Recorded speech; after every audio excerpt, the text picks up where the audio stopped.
All right, good evening. Welcome to the September 10th meeting of the Garden Grove City Council. Madam Clerk, would you like to call roll?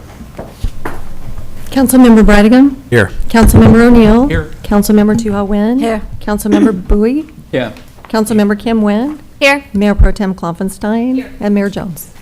Here. And I ask Maria to do the invocation and then Mayor Pro Tem Klopfenstein to lead us in the pledge. Thank you, Mr. Mayor. If everybody could please stand. Dear Heavenly Father, please be with us this evening to enrich us and empower us so that we may work to achieve the most positive outcomes for our community. Lord, grant that in serving our community, we may also serve you. Amen. Amen. Please place your hand over your heart. I pledge allegiance to the flag of the United States of America and to the republic for which it stands, one nation, under God, indivisible, with liberty and justice for all. That was perfectly timed.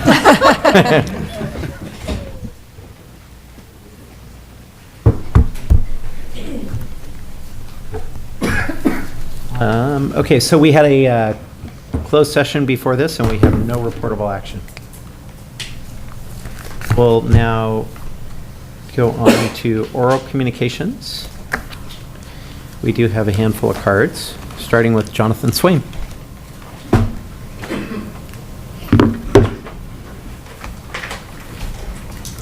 Good evening, Mr. Mayor, council members, and city staff. My name is Jonathan Swaim. I'm a lifetime resident of Garden Grove and a board member of the Garden Grove Neighborhood Association. I would like to extend an invitation to all of you and any residents or business owners within the city of Garden Grove to join the GGNA for our 16th annual meeting and luncheon. Will be held on September 21st at 11:30 a.m. The exact location and more details for the event can be found on Facebook at Garden Grove Neighborhood Association. The GGNA is a nonprofit, nonpartisan organization that desires to bridge the gap between citizens and city officials. We do this through our regular meet on Mains that highlight topics of concern within the community, and through our annual meeting, which provides a casual environment for interaction between residents and elected and appointed officials within the city. I would encourage each of you to make an effort to attend, and we would love to have you there. And speaking as a personal resident, I would just like to offer some praise and compliments to our public works departments. Many times at this podium, there's often criticism and concern and complaints. I live off of Catella and Euclid, and there's been some construction happening on Euclid Street. But I just think that the public works did a really good job at making sure that the driveways to residents and businesses were left open during that construction. I remember seeing a sign that said it would be completed by October of 2019. We're 3 weeks out and there's no more cones or trucks, so they finished ahead of time. There still needs to be some paint on the street, but just a great job to our public works. Thank you. Thank you. John Hughes.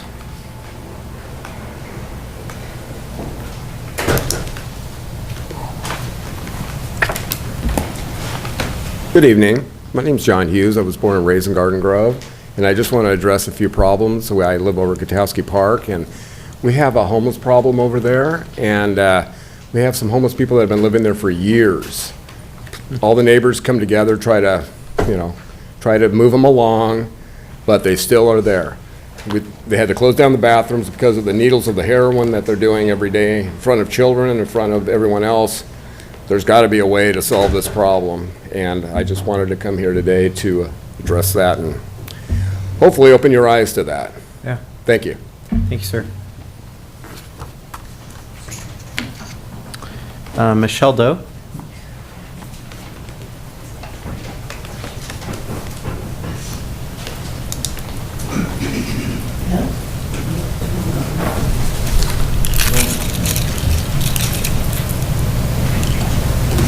Okay.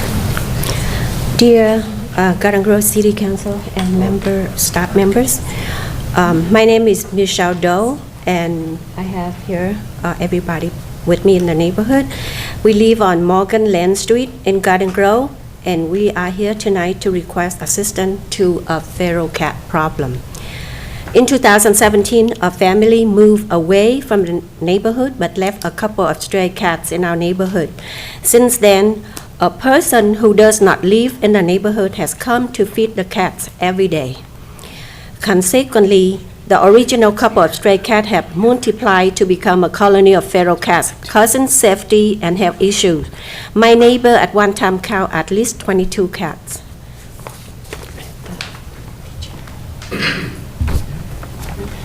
I got you. I'm going to discuss about the safety and health issue. Safety issue, the picture show car double park in the street, and also many cats, on the street that the driver, when they drive through, they either try to avoid the cat or avoid other car coming in, which cause accident. Health issue number 1, football left unclean, causing littering of street. Health issue number 2, food left cause rats and roaches infestation. Health issue number 3, cat feces all over the yard of the neighborhood, causing very foul smell. Health issue number 4, screaming sound in the middle of the night from cat fight as well as from mating calls, disrupting our sleep.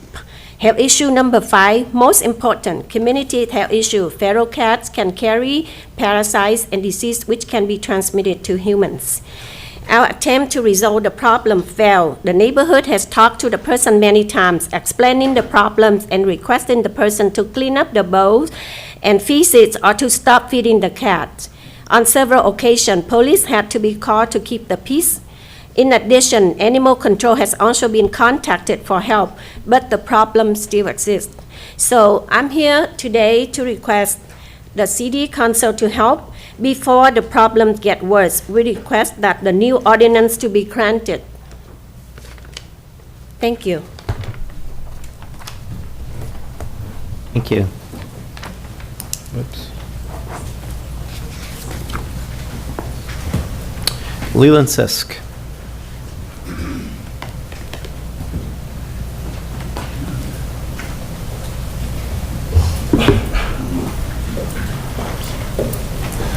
Mr. Mayor, council members, city staff, first I want to say happy birthday to George. And about 3 more years you can apply for Medicare, and that'll also work out for you too with that Social Security check. So on a serious note, I want to go over this notebook I passed out. This is 12th of June 2018 last year, the proposed city ordinance. I don't know if there's any possible action along this front. I know you didn't get, if you checked, maybe your predecessor left the binder, but it's a proposed ordinance. I wrote the whole thing. I thought I'd fill you in on a couple of things. Since I dropped this binder off and gave each of you a copy, I've mentioned that the neighbor just east of me has this huge motorhome in the driveway. And our kitchen window faces the street. Every time I look out the kitchen window, all I see is that motor home. It's taller than the roof of my house, and it goes from the fence almost to the entire street. I don't see the sunlight. I don't feel the breezes. All I see is that ugly motor home. Since this time, now I don't keep a log. That's snooping. That would be kind of strange. But I do notice it because it's kind of hard to ignore. It's right there. And since I dropped this off 15 months ago, that motorhome has been out of that driveway maybe 10 days. Not 10 times, not 10 months, 10 days, maybe. So what do they not see? What do the people that live in that home that own that, what do they not see? They don't see the trash that blows up under it and up against the fence, but I see it. They don't see the weeds that grow down the property line, but I see it. They paved right up to the property line. And now they've got that motorhome parked there. If I bought a storage shed as big as that motorhome and put it on the property line, code enforcement would be all over me like, well, it wouldn't be pleasant. So how come that is legal? If the city is reluctant to take any steps regarding this, take baby steps. I don't understand why I have to keep an outside building 5 feet from the property line, but they can pave right up the property line and put anything they want there. Let me ask you a question. Can they put a pods storage container right on the property line and just leave it there forever? I kind of don't think you want that. But if Pods was smart, they'd make decals put down either side of that storage container to make it look like a motorhome, and nobody would know the difference. That's what I would do. So there is a problem here. I'm in the process of analyzing the data again from Google Maps, Google Earth. But if you go back and look at some of these motorhomes, and you do the slider on the Google Earth timeline, they never move. Some of them have been there 10, 11 years, and they never move. Now, if you'll remember, earlier this summer, a woman came here to complain that she had a problem with fines because a travel trailer was stolen out of her driveway, and it was recovered, and she was being billed for storage fees. And I feel sorry for that woman. I mean, I'm sorry for her loss, but she admitted right here in this chamber that she wasn't using that as an RV. She was using it as an auxiliary building to store merchandise that she sold at garage sales. Is that really legal? Is that what you want? I don't want that next door to me. So I would, once again, ask everyone to look at this book, take some baby steps. If you don't want to tell people you can't put the motorhome within 5 feet, write an ordinance saying you can't put it within 1 foot. In 6 more months, it's got to go to 2 feet. Or in addition to that, you can't keep that in there permanently. It has to be out of the driveway a third of the month or 10 days a month. Take some small steps. But you got to start somewhere because this is ridiculous. If I wanted to live in a mobile home, I would have bought a mobile home. Now, I want to just add one thing to the young lady that was complaining about the cats. I do volunteer work at the Seal Beach National Wildlife Refuge, and I'm very big on issues that involve animals. I'm a former board member of the Friends of the Refuge. Cornell University and the Audubon Society have figured out that in the United States, feral cats and domestic cats that are let out at night kill 5 billion birds a year. If you don't believe me, look it up. Go to Cornell University's website or go to the Audubon Society. It's 5 billion. Thank you. Nick Dibbs.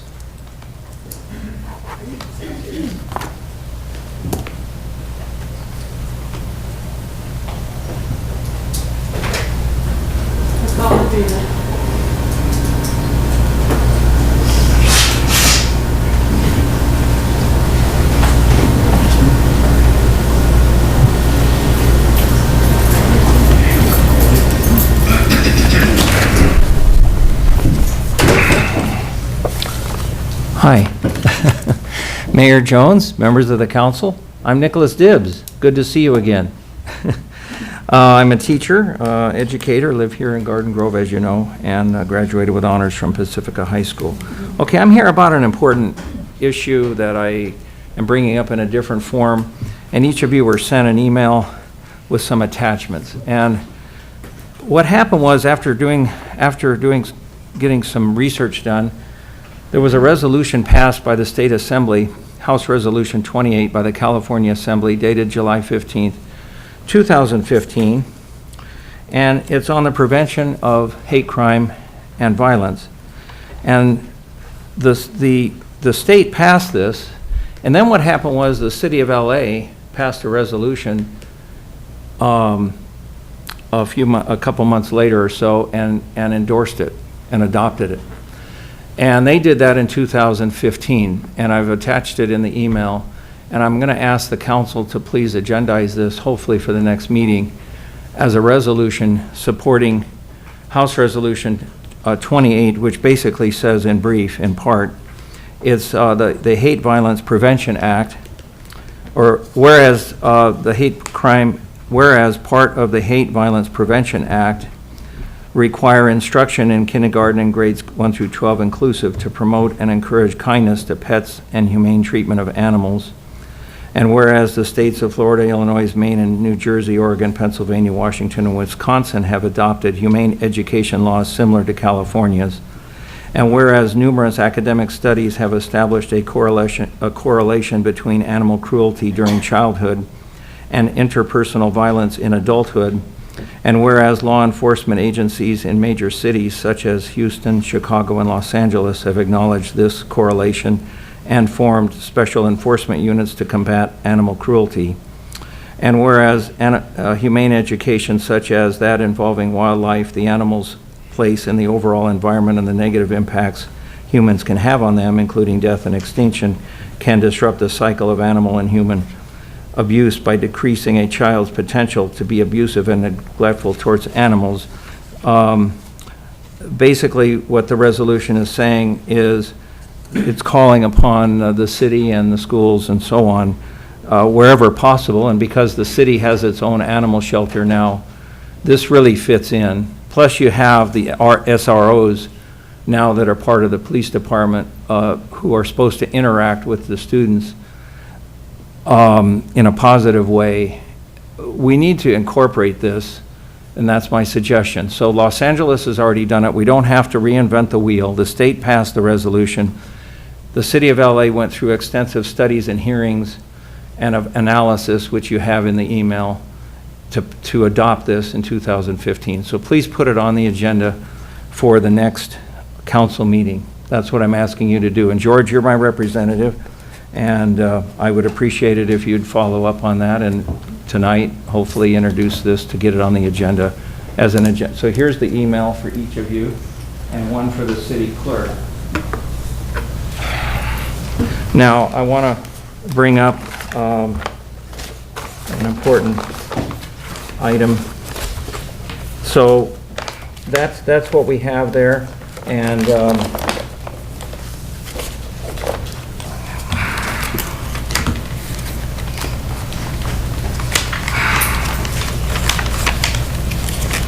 well, anyway, there's oh, here it is. Okay, in your packet is from the publication of the National Sheriff's Association, from specially issue 2014. So this came out in 14. The state legislature did the resolution in 15. LA adopted it in 15. This article in the Deputy and Court Officer magazine, publication of the National Sheriff's Association, backs up what I just said. So you have the article here. One of the articles in that magazine is the link between animal abuse and other violent behavior. Now, I wrote in the email to you, I said, it is often said and known that an ounce of prevention is worth a pound of cure.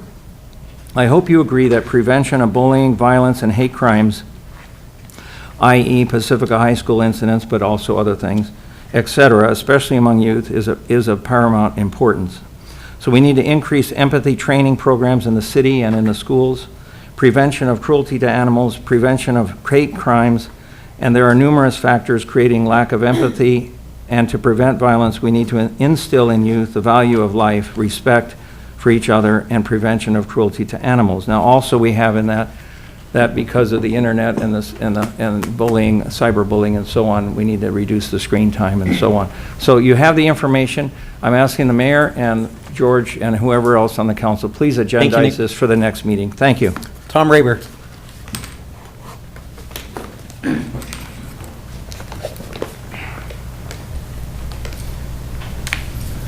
Hello, council and staff. Today I'm wearing my prototype West Garden Grove shirt.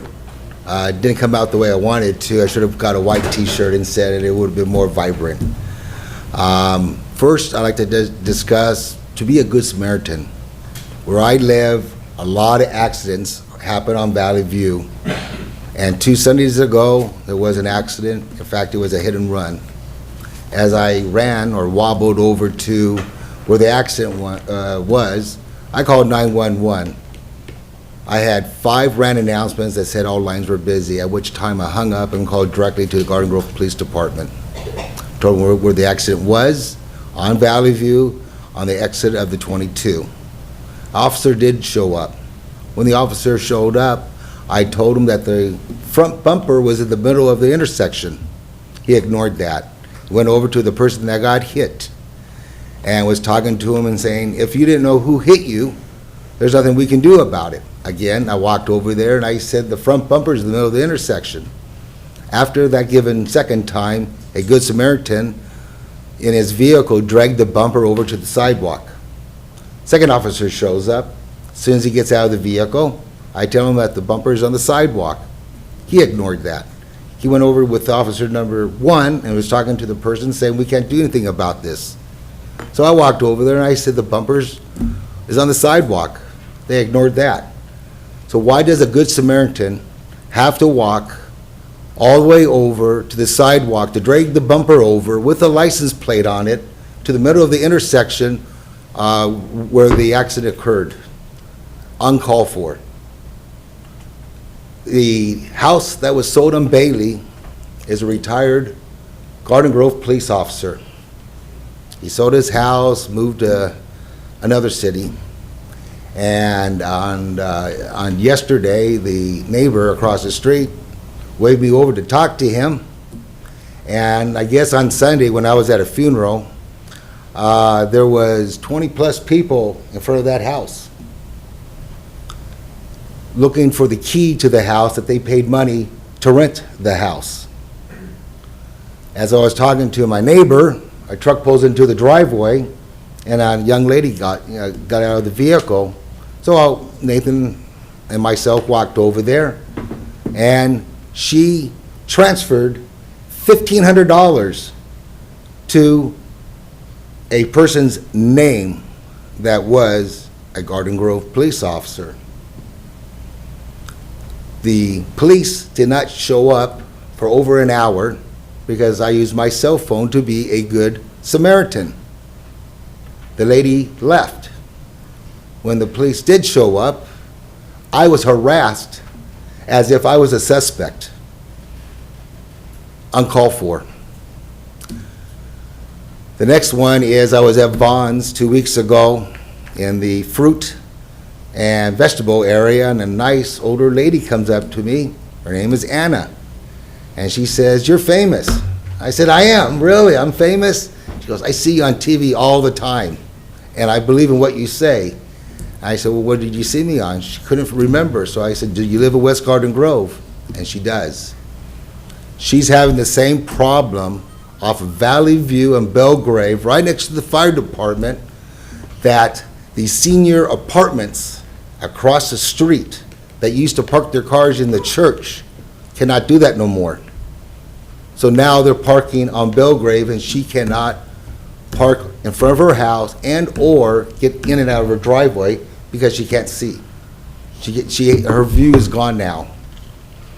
What I like to see done is that the city, one street away from all commercial apartments and HOA, just make it permanent only. Permits only. Each resident gets 2 free of charge, and I think that would cut down on a lot of the problems.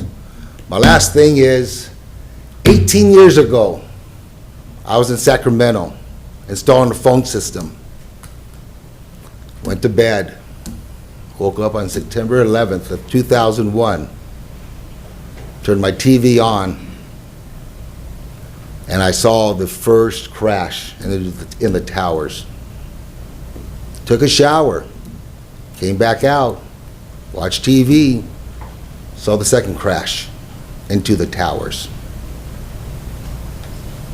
What am I supposed to do? So I went to work, to the place that I was installing the phone system. Make a long story short, we shall not forget what happened. And these terrorists that have a faith that nobody wants to talk about is wrong. Thanks a lot.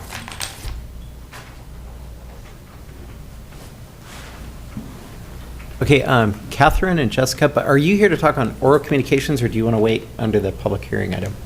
It says public hearing, so you could... Public comment. Okay, yeah, come on up, yeah.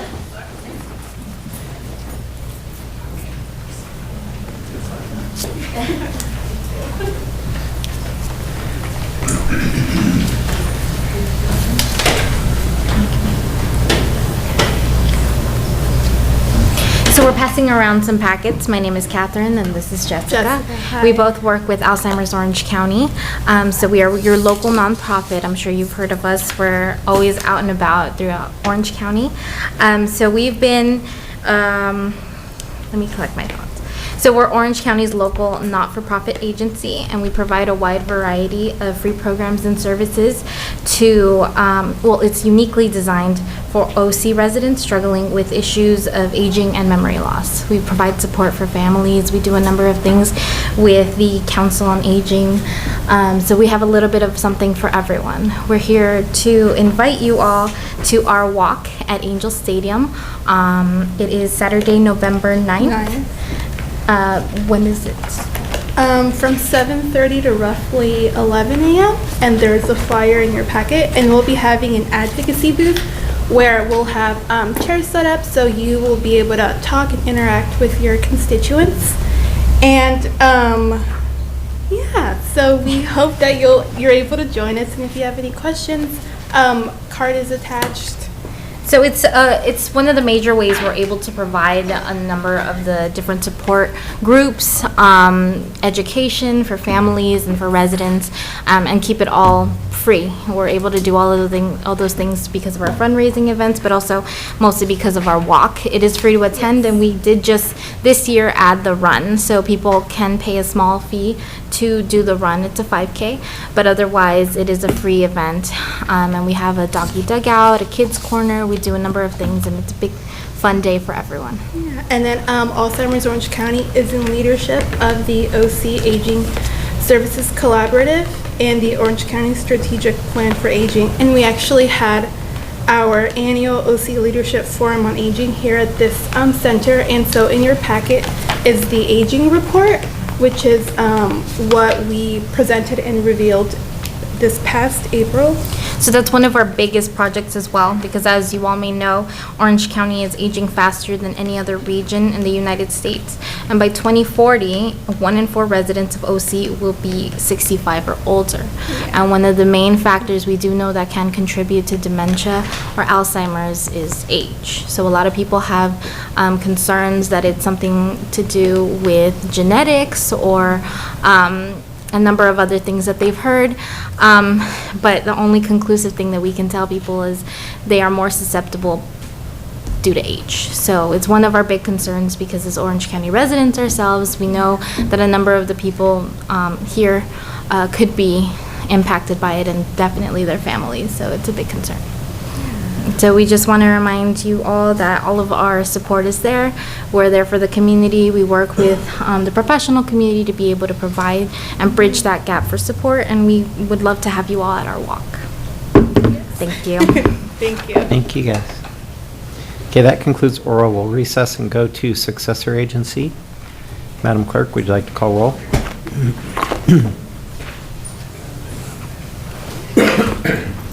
Member Bridegan. Here. Member O'Neill. Here. Member Tu-Ho Nguyen. Here. Member Klopfenstein. Here. Member Kim Nguyen. Here. Vice Chair Bowie. And Chair Jones. Here. Okay, we already did oral communications simultaneously with City Council. We have several consent items. Do I have a motion? Move the motion. Call the vote.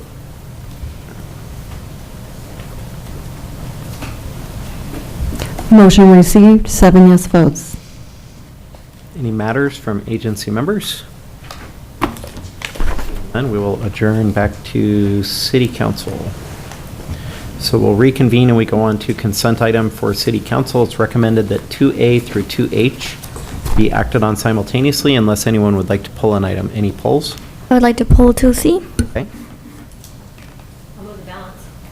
Second.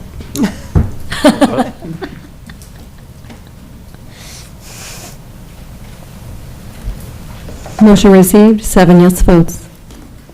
I don't need Bill to come out, so Bill, you can stay where you are. I just wanted to pull this item as it's in District 6. Flooding has been a big issue throughout our city, so I just want to highlight our Public Works Department for the work that they do. I actually got a chance to go visit this storm drain with Bill, and it looks amazing. I have no idea how it functions, but it looked cool, and he was explaining it to me. It's new way of doing storm drains. I'm sure he could explain it better to you if you have questions. But I just wanted to give Public Works a shout out. They do a lot of hard work and they go unnoticed, and I think we should start to think of them more as public safety for all that they do for our city and keeping us safe in other ways that we don't typically think of. I'd like to motion to move and approve this item. Call the vote.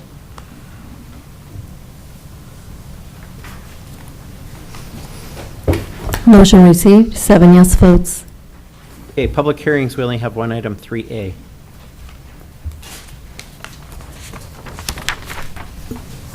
Item 3A is acceptance of fiscal year 2018-19 Consolidated Annual Performance and Evaluation Report, or CAPER, and Mr. Robbins is here to give the report. Good evening, Mr. Mayor and City Council. We're here this evening to conduct a public hearing regarding the City of Garden Grove's fiscal year 18-19 Consolidated Annual Performance and Evaluation Report, otherwise known as the CAPER, and recommend its transmittal to the U.S. Department of Housing and Urban Development, otherwise known as HUD. Title I of the National Affordable Housing Act of 1990 requires jurisdictions that receive Community Development Block Grant, or CDBG, Home Investment Partnership Program, or HOME, and/or Emergency Solutions Grant, or ESG funding, to assess the activities implemented during its previous program year through an annual CAPER. The CAPER details how the city carried out the projects and activities identified in the previously approved 18-19 action plan. The CAPER provides narrative descriptions and financial information on specific activities and evaluates the city's progress toward the priority objectives addressing housing and community needs as outlined in the 5-year consolidated plan. The reporting period for the CAPER is from July 1, 2018 through June 30, 2019. During fiscal year 18-19, the city utilized its resources to expand and preserve affordable housing opportunities, improve low-income neighborhoods through public infrastructure improvements, and assist special needs groups such as senior citizens, the homeless, and those at risk for homelessness. Highlights of the fiscal year 18-19 accomplishments include assisting a total of 6,632 low-income individuals through various programs and services, assisting 479 households with fair housing services, providing over 54,000 home-delivered and/or congregate meals to Garden Grove seniors. We completed the Sycamore Court Apartment Project, which is a 78-unit affordable housing project for very low-income households. We assisted 28 low-income seniors with home improvement grants. We provided homelessness services to 361 individuals, and we provided community outreach and education to over 10,000 individuals. Per the HUD-approved Citizen Participation Plan, the city is required to make the CAPER available to the public for review and comment for a minimum of 15 days. A public notice was published in English, Spanish, and Vietnamese newspapers announcing the public comment period, which began on August 26, 2019, and will conclude at the end of tonight's public hearing. All public comments received are included in the final submission of the CAPER to HUD. The city annually receives approximately $3 million in CDBG, home, and ESG funds from HUD. The CAPER process allows the city to report out on expenditures and accomplishments achieved during the prior fiscal year, as well as to ensure future funding of programs and services for our low to moderate income residents. Staff recommends that the City Council conduct a public hearing to hear and issue comments concerning the 18-19 CAPER and to accept the report and direct its transmission to HUD. This concludes my report, and I can answer any questions that you have. Thank you. Any questions of Nick? This is a public hearing, so we'll open the public hearing. Is there anyone wishing to speak on this particular item? Okay, seeing none, we'll close it. Thank you, Nate. Any questions, comments, or a motion? Quick comment. I think that when you look over this report and you hear about these highlights, this isn't always the flashy stuff. This isn't what we don't cut a ribbon. We don't have a video expressing everything that's been going on social media. This is the behind the scenes, roll up your sleeves work, but it doesn't mean it's any less important. So I think it's fantastic what we are doing, what we have accomplished. And with that, I'll make a motion. Thanks, Steph. Oh, Kim, go ahead. I actually just wanted to say that document that you guys have, the 2018 or the 2019 Consolidated Evaluation Report, the one-pager, that looks really pretty with the graphics. That reminds me of the budget and brief. Can we have that printed and have that available as like a one-pager for events and information to share? Because I think that would be really good information to have for our residents to see all the work that we do. So we can have that as a single leaflet, and I'd like a stack if possible. Yeah, we can do that, and just for comments, it's available online as well. So the members of the public can go online and see all the accomplishments summed up in a one-page report. So thank you. Motion, a second, call the vote.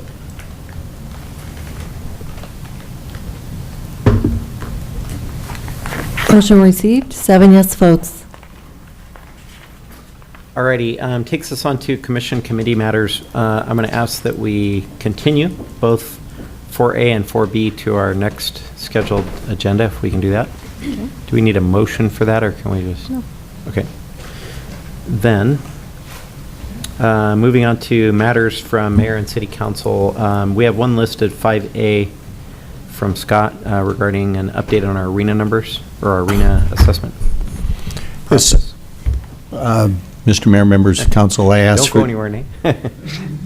I asked for this item to be agendized, just to give council a little update on some of the discussion that's going on with all the cities in Orange County and throughout California about what some of our expectations are for cities about housing production and some of the difficulty that we're all faced with trying to meet some of those expectations. I thought it'd be helpful for the Community and Economic Development Department, just give a very brief update on what's going on with that. Thanks, Scott. Good evening, Mr. Mayor and City Council. The purpose of this presentation is to transmit information regarding the Regional Housing Needs Assessment, or RHNA, process. Over the last 18 months, staff has been working closely with SCAG to prepare the 2020 Regional Transportation Plan and Sustainable Community Strategy, otherwise known as the RTP-SCS. The RTP-SCS is produced by compiling data known as local input from each of the 197 jurisdictions throughout the SCAG region.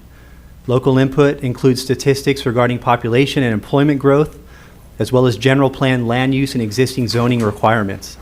The local input gathered to produce the RTP-SCS is utilized in the RHNA to determine how SCAG distributes the regional housing determination figure assigned by the California Department of Housing and Community Development, otherwise known as HCD. The number of housing units assigned to each local jurisdiction is known as their RHNA allocation. Per state law, local jurisdictions are required to plan for the inclusion of these new housing units in their housing element. On June 27, 2019, staff submitted a letter to SCAG outlining the city's position regarding the proposed distribution of the regional determination at the jurisdictional level. And then on August 22, 2019, HCD released their final determination of 1,344,740 total housing units for the 6-county SCAG region. This figure reflects the number of housing units the region must plan for in the October 2021 to October 2029 planning period. And just for comparison, the prior 8-year cycle had a total determination of just over 400,000 units, with the new allocation being 1.3 million units. So it's more than three times as many units that the state is asking the SCAG region to produce. So it's an extreme increase. On September 6, 2019, staff submitted a second letter to SCAG voicing our objections to several factors included in the proposed distribution methodologies. On November 7, 2019, SCAG Regional Council will select the final methodology for the distribution of RHNA. In January or February of 2020, SCAG will adopt the final RHNA methodology and assign draft RHNA allocations to local jurisdictions. And then February through July 2020 is the draft RHNA appeals process, which we most likely plan to submit a third letter appealing our RHNA allocation. This report's provided for information only. Staff will continue to monitor the RHNA process, provide input as necessary, and keep council apprised of the progress. Thank you.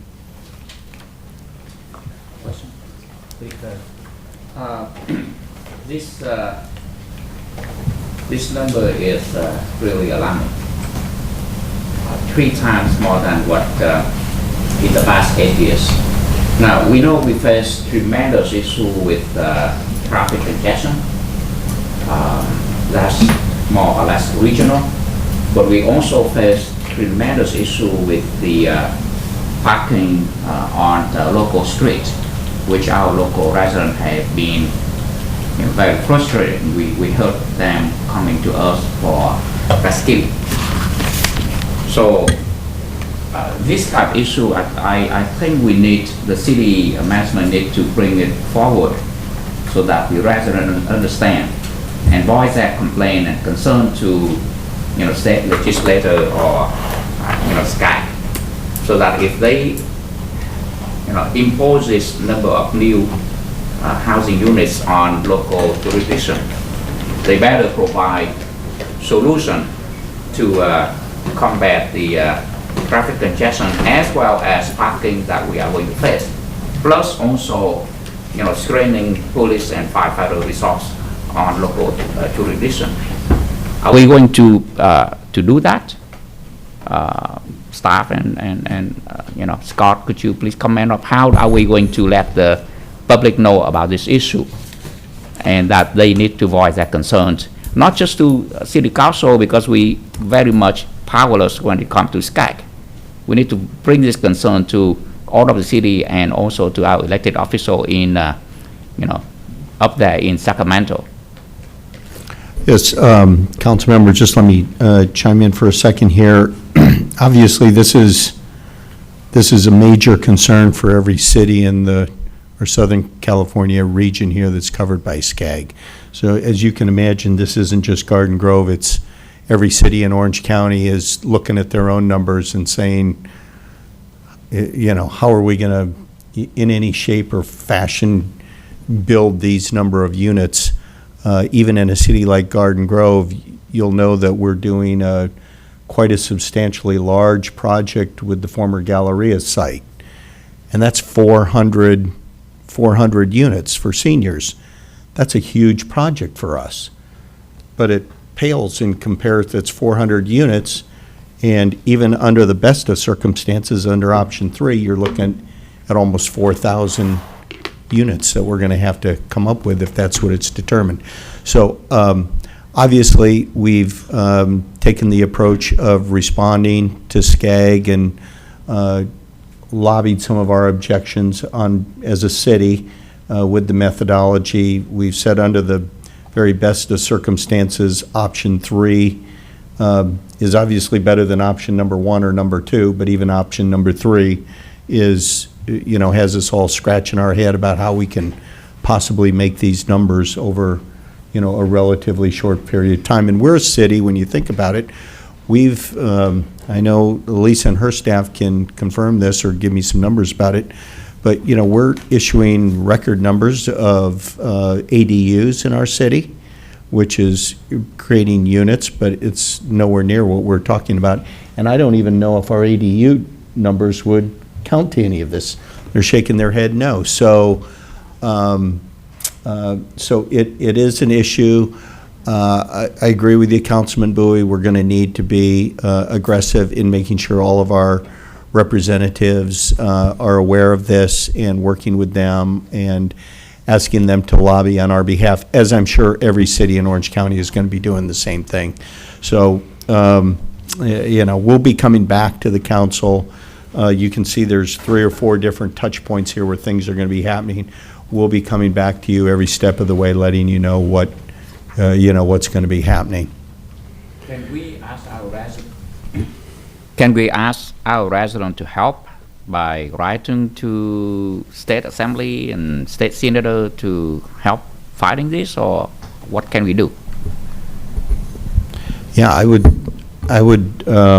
It certainly can't hurt for us to put the word out. So we'll know a little bit better, I think, in a couple months about where we stand. And I think at that point, we could use social media and other forums to reach out to all of our residents to, share with them the letters that I know the mayor's already sent one letter, and we'll be following up with more correspondence. We can certainly share that with our residents, let them know how to contact their elected representatives and express their concern about it too. So, I think it's a terrific idea, and I think a lot of cities will be doing it. I'll be talking to the other city managers in Orange County about what strategies, if any, they're going to be doing. I know all of you will be talking to your colleagues. This is going to come up at a timely point in February when the League of California Cities Conference is going on. And I know Mayor Pro Tem Kloppenstein is our rep on the ACCOC board. So we'll have any number of opportunities to weigh in on this, I believe. Okay, thank you guys for the update. Mayor, one quick question.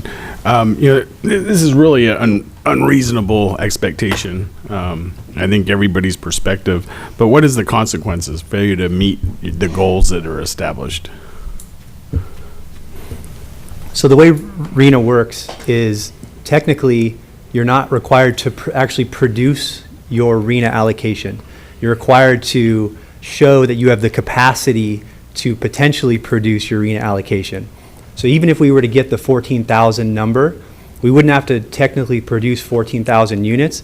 Through zoning and mixed use and all that kind of stuff, we would have to show that we have the ability to produce 14,000 units of new housing. There's other ways through rehabilitation, acquisition, stuff like that, that we can cut that number down a little bit. But overall, the consequence only comes if you're not able to show the ability to produce those units over an 8-year period. And obviously, it's a lot easier for the cities that aren't built out like Garden Grove, that have vast amounts of open land to show that. But my question is more to the what actually are the consequences? So just really quickly, consequence is that if you don't amend your general plan, specifically the housing element and the zoning code, to show that a developer can submit an application to build the housing, then the Housing Community Development Department, HCD, can actually file a lawsuit to enjoin the city from issuing building permits. So, But when as the you goal know, is in so order- unreasonable like in order this. to approve development projects, you have to have a general plan housing element that is certified by the state of California through HCD. If you don't have a certified housing element, you don't have a general plan that's certified, and then you can't issue building permits. But if they were to sue, so basically the consequences, you get sued. But with this unreachable goal that the state puts out there, I don't think any reasonable judge is going to, I mean, they're going to go, really? I mean, Well, they have. There have been cities that have been enjoined from issuing building permits. And we're talking about building permits for any building, meaning either commercial, industrial, or residential. In addition to that, we have a city nearby that was just sued by the state of California over their housing element and over their, down zoning. And so, is it Huntington Beach? Yeah, Huntington Beach is Huntington currently Beach, in that litigation with the state of California over that particular issue. And at this point, we receive a lot of funding from the state of California. I don't know that Huntington Beach needs it, but if we start a fight with the state of California, they can deny all of the funding requests that we have, that we actually get for a lot of public projects that we have. Thank you. I just want to make a comment too, that we have a lot of things working on our behalf and against us at the same time. We have Census 2020 coming up. We need to get an accurate count, so we make sure we're getting all the dollars that we can possibly get for all the residents in Garden Grove. We have a housing crisis throughout the state of California, and it's pretty devastating here in Orange County, especially when you look at the homeless population. And that's something that all cities in California are facing, in Orange County specifically. But we have staff that are working on great plans on how to mitigate that. So we have to work in conjunction and work parallel with all these efforts. I know that there's a variety of community meetings coming up regarding getting community input for housing. So is that a platform where we can potentially share this information, as well as getting the word out for Census 2020 to ensure that we're also not leaving dollars on the table? I think that we should work and orchestrate the three things together: being transparent, educating the community, and then making sure that we're reaping the benefits of having so many residents, is that we're actually getting the money for that, because we know residents are doubled, tripled, and quadrupled up in homes or in apartments. So we need to make sure that those residents are being counted, so we're getting those dollars. I just wanted to clarify, because you said earlier ADUs would not count as extra housing units. Is that correct again? ADUs, so any new construction of housing units does count. I misunderstood the question. So ADUs, if they're new construction and it's counted as a housing unit, it does count towards RENA. But the current ADUs won't count for this new round. That's the issue. The current ADUs are fulfilling the requirements for the current plan. Okay. We're talking here about the new plan. Got it. Going forward. Okay, good. So today's ADUs won't help us in the future. Got it. Thank you. For the council's information, we are processing approximately 600 ADU applications as of July 2017. Wow. 600. We're over 600 applications at this point in time. Okay, anything else? Okay, thank you, guys. Matters from council members? George, anybody? We'll go I'll around the horn. briefly speak, I'm sorry. The feral cat issue that was brought up here earlier, I know that the Humane Society actually runs a feral cat program where they'll run out and they grab these cats and they neuter them or spay them, then they re-release them again. I know that's probably not going to help immediately with your problem, but at least they won't be able to breed and keep the problem going indefinitely. So I don't know, I'd put that out there for you. I just wanted to comment on the speaker, John Hughes, who's a District 2 constituent, Gutowski Park. It's a very nice park, and we've been working for years to try to get those bathrooms open. We had to work out a plan to get the Girl Scouts to use it on a Sunday, and they couldn't even use their own restrooms because of the homeless situation and all that. And so we are working on that. I did have a tour with the city manager, the public works director, myself, the David Dent, the lead building department official. We rode around for a couple of hours in District 2, pointed out all the hot spots, and we're working diligently to solve a lot of issues there. So we all do that in all our districts, and and we're working on that. So I will try to do what we can. The way I see it in the park situation with the bathrooms, I think it might take this council, we might have to put some extra money into more patrolling of, maybe a park rangers or people that clean the bathrooms, and just more visits, because if we leave them unattended for any length of time, it becomes a problem. That's it on that. Wanted to wish my wife a happy birthday. Thanks, honey, for all those years of putting up with me. So happy birthday. And George, too. George coming second, right? Yeah, George is way second, but my wife. And I forgot to say my son's birthday was yesterday, so happy birthday to my son as well. Well, I just want to wish George happy birthday, and Miss Sylvia O'Neill a happy birthday as well. For the past week, Councilmember Kim Nguyen and I, and also Councilmember Fat, was participate at the fire operations at the OCFA headquarters. It was a good experience. I don't know how the firefighter put all the jack in, because Councilmember Kim Nguyen and I were trying to find the smallest side to fit in, and we barely fit in. So thank you, OCFA, for giving us the opportunity to be there and to see how operations work.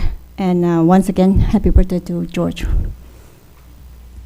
I believe that the park ranger situation was something I brought up after the community meetings at Woodbury, so I would like for staff to follow up on that and see where we're at with getting more. I think I had suggested 2 permanent full-time, so I think it's 1 permanent full-time right now and then 2 part-time.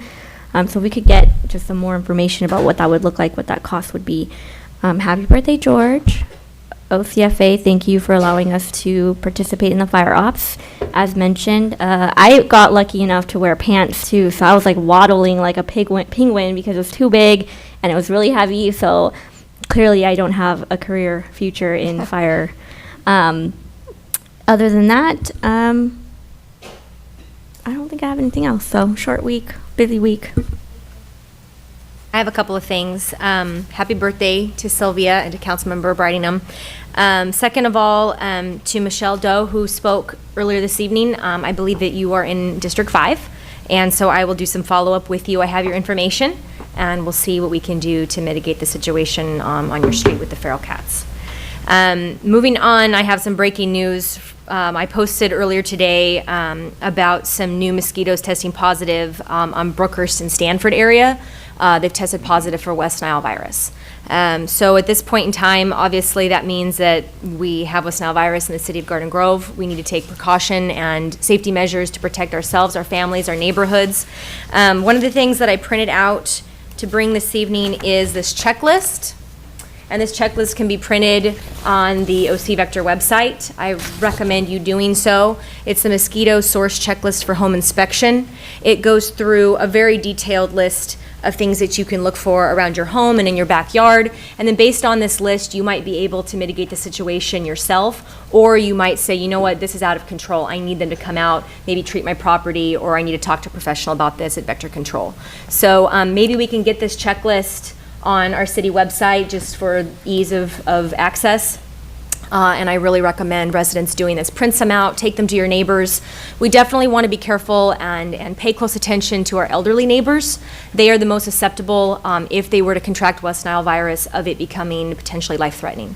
And so if you have elderly neighbors and perhaps check their screens for them, make sure that they understand the severity of the situation. If there's anything you can do to help dump and drain water on their property, please do that for them. Let's be good neighbors. This is definitely a shared responsibility. We all need to help each other stay safe. Remember to dump and drain your water, check your screens, and please wear bug repellent, most specifically at dusk and dawn.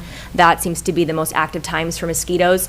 But we have to remember that this is a new normal. These ankle biters, as we call them, are out basically year-round now. They'll follow you into your home, they'll bite you several times, and these mosquitoes are called Aedes aegypti, as well as a few others, and they carry some pretty nasty diseases. We're talking dengue fever, chikungunya, Zika, West Nile virus. So this is a serious matter, and we need to make sure that we're taking it seriously and protecting ourselves. On the coyote front, I just want to remind everyone, I understand the need to post on social media. You want to share your experience. You want to be able to communicate and discuss this issue with your neighbors and with other people on social media sites. But please report to the hotline. Make that your first stop. The hotline number is 714-741-5286. We need that data, we collect that data, and it's important to us to track the coyotes in our community. So please call the hotline before you do anything else. And when you call, leave the most pertinent of information, date, time, how many coyotes you saw, where you saw them. Please give us a specific either address or maybe cross streets. All of that is very helpful to us as we continue to collect the data and move forward with our management plan. And then finally, I just wanted to make note, today is Suicide Prevention Day, and all week is Suicide Prevention Week. So if anyone's listening, I want you to know that you matter and that you're not alone. And if you need some help or someone to talk to, there are options out there. There are channels for you to get some help. You can call and talk to a crisis counselor by texting TALK to 741-741, and the National Suicide Prevention Hotline is 1-800-273-8255, and specifically for veterans, you press #1. That's all. Okay. Well, first of all, easy one first. I would like to express my best wishes for Sylvia and for the two George. George Jr. was my campaign manager in 2014, and while the elderly George claimed that it was him that got me elected, not his son. But anyway, whoever credit that is, really appreciate your help. Okay. Feral cat. About a week and a half ago, on the 28th, I was communicated by the resident in your district about this feral cat issue. And when I saw the videos and the pictures, I really freaked out of the number of cats. We're not talking about feeding a couple feral cats here. We're talking about feeding, a couple dozen feral cats. And as I forward those emails to Bill Murray, and I believe he forwarded me some, or maybe I got it from the coyote discussion at the City Council before. I was so glad that we have a page in that talk about feeding feral cats and dogs, and that we should not do it. What I did, I had hoped that would put an end to it, that Public Works will go out and stop that nonsense. But as I got the update from Bill, he said, we came out there, we didn't catch them in the act, but even if we catch them in the act, there's not much we can do because we don't have any city code that I can fine them. And so he said, what should I do? So here again, we have quite a few issues that we don't have any code in our book to try to mitigate those out of control issues. If we're talking about a couple of feral cats feeding, I could understand it, but I think this issue is out of proportion. It's become a public. It could be a public health issue. It could be a public safety issue. So could you please, Mr. Attorney, could you please advise us what can we do? I do not want to sit here as the next council meeting and still, scratching our head in terms of figuring out what we can do to mitigate this out of control issue. Yeah, we can definitely, bring back an ordinance to add a provision to our animal control regulations prohibiting the feeding of undomesticated animals. I don't know that we can target it specific to cats, but, it could be applicable to all undomesticated animals. That would include coyotes and birds and et cetera. I have started looking into that issue, and a lot of the cities that have these types of regulations will exempt feeding of birds because people like to hang bird feeders. So, like I said, I'm already working on an ordinance. It's just figuring out what the city council would want to support. Currently, do we have anything in the book that when it, our proportion like this one is there anything in our city code that allow public work to, mitigate this? No. No, this is just people coming and feeding, feeding animals. And we don't have anything that prohibits that. State law does prohibit annoying animals, but this wouldn't qualify as annoying the animals, feeding them. If I go to some park and I feed hundreds of ducks, some city find that is not acceptable, and I could get a fine for it because I'm causing a lot of public safety issue. So feeding 20 cats, feral cat, is that something that may cause us to be alarmed about traffic issue, health hazard issue? No? Let me just, what I will add is, we have the address of this location, and we can trap feral cats, and we can, spay neuter program. So one of the things we can obviously do is be more aggressive at this location and look at it. I mean, it's unfortunate when other humans are causing this problem and making it, it's pretty frustrating to think that people are coming down there and throwing food all over the place and promulgating a problem that really shouldn't be. So in some ways, we only have ourselves to blame. So we'll go down there, and we'll, obviously, we want to have our animal care folks provide some attention. What I'll also do is ask our code enforcement people to go down there and take a look at this property. If there's code enforcement issues, it sounded to me like there might be some issues there related to code enforcement, property not being properly maintained. So we'll take a look at both of those issues, and then in the meantime, with the work that Omar the city attorney might be able to do with some additional fines, we'll try to see if we can make a little progress on this. In one of the email that the resident in that neighborhood forwarded to us, it mentioned about, because there's so many feral cats feeding on those food, and that lady, they just left it, and then she just disappeared. So there is a lot of loitering going on. There's also issue with those cats when they eat, they poo all over the sidewalk and the lawn. Is that a code enforcement issue?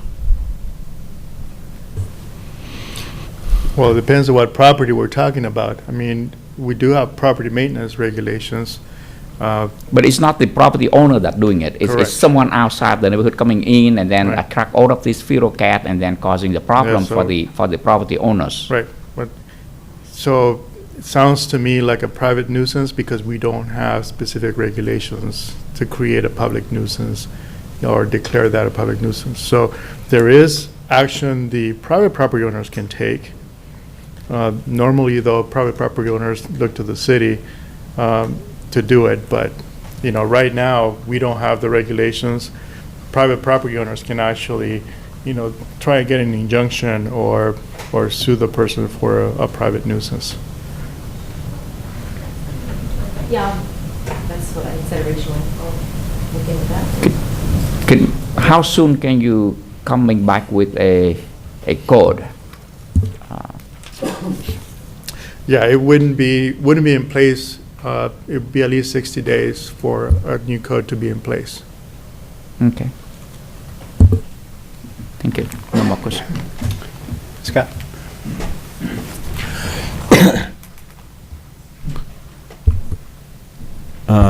Mr. Mayor, members of council, I don't know if you were going to mention it, but with tomorrow's events for 9/11, I just want to make sure all the residents and of Garden Grove know that they can tomorrow morning, if they want to participate in a very brief memorial remembrance tomorrow.